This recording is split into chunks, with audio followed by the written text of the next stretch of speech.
Hi, it's MV UK and I'm Pete. Welcome back to the channel. Here's a video. We're going to chat about fracking and gas because it's been reported last week that there was actually a discovery of a new gas field in Lincolnshire that could potentially power us for a decade. Stay tuned, we'll get into it. And welcome back. Let's start talking about it. So this first come on my radar a little while ago when it was reported that Quadrilla, let's take a look at Quadrilla here. I noticed on their website, because I am a sustainable advocate, not in a just stop the oil, glue your face to the motorway kind of menacing way, but I do my bit. I recycle. I'm conscious about how we do things here. We like to reuse, not recycle, all of these things. So yes, I think that net zero is a detriment at the pace that we're going. I think it's a positive done at the right pace. Now, I've got skin in the game on this. My former company was the first company in the UK tiling industry to be certified at a gold standard carbon neutral business. So I know what I'm talking about. Now, this new field, I'll just take this down for a second. This new field in Lincolnshire, let's take a look at it here. I'll just pull it up on the screen. There we go. So we'll take a look at the article that I saw about this week. There was some press coverage, it was on GB News, if you wanted to go and watch that there. But I saw this was from The Independent. It basically tells us that there are 480 billion cubic meters under the ground of liquid gold. Now, we're currently importing our gas from overseas to boost up what we've got a shortfall of. And as you'll see here, I'll just scroll down to it quickly, you can see that we bring in gas from the US, from Norway and Qatar. Now, why are we doing this when we have fracking sites in the UK? Why are we doing this when we've got North Sea oil and gas? We can be energy independent ourselves, and I think it is wrong that we should be importing this stuff on a net zero ticket, saying that because we don't produce it here, we're not using as much carbon. That's a lie, because all we're doing is we're pushing the problem over there, and that means that we're going to end up seeing that country or that country as a problem. And you know what's coming. We're going to give them money to go green when they get questioned about fracking. So no, this is a very detrimental thing. I think that if we were to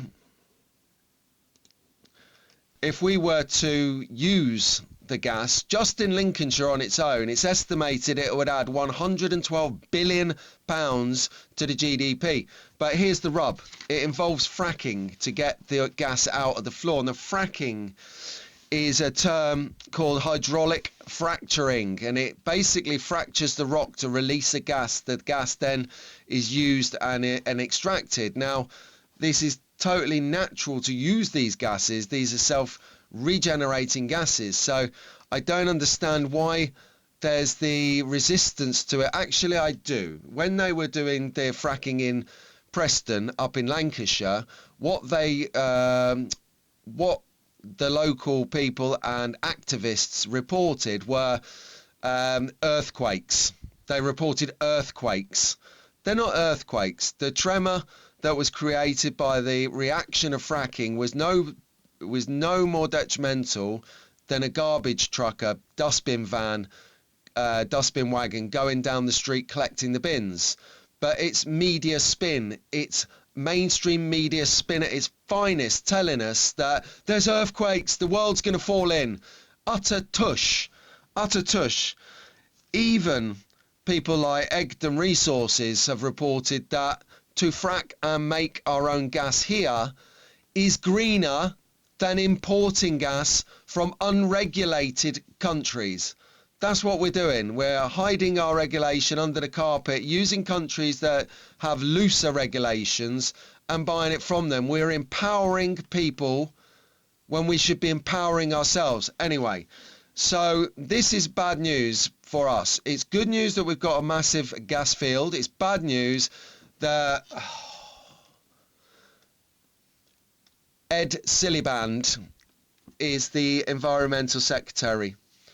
Utter garbage. The guy is a buffoon. A guy is an utter buffoon.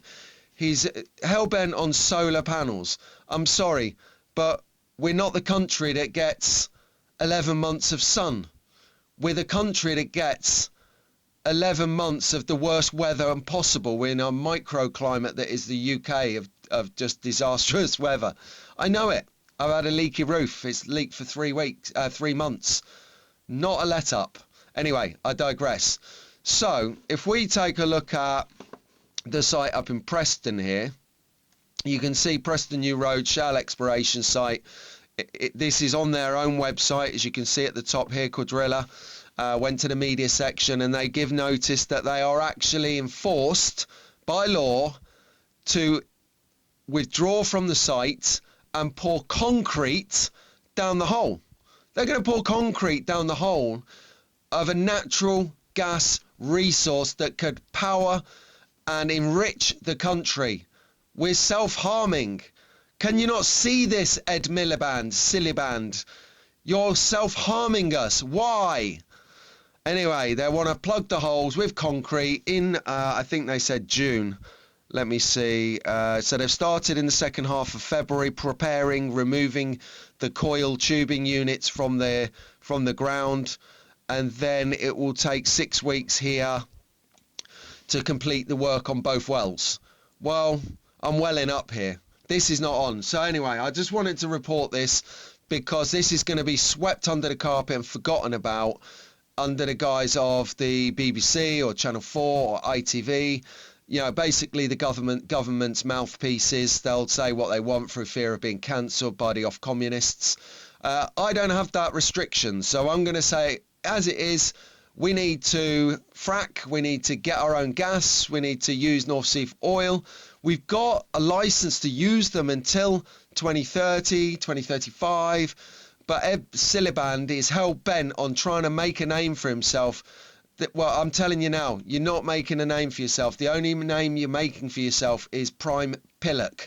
But that's just my opinion. No one else's. Anyway, I'm going to leave it there. I just wanted to bring your attention to the fracking, the fact that we've got liquid gold in abundance. It can power us for 10 years. I'll leave you on that. That's Pete at MV UK. See you on the next one.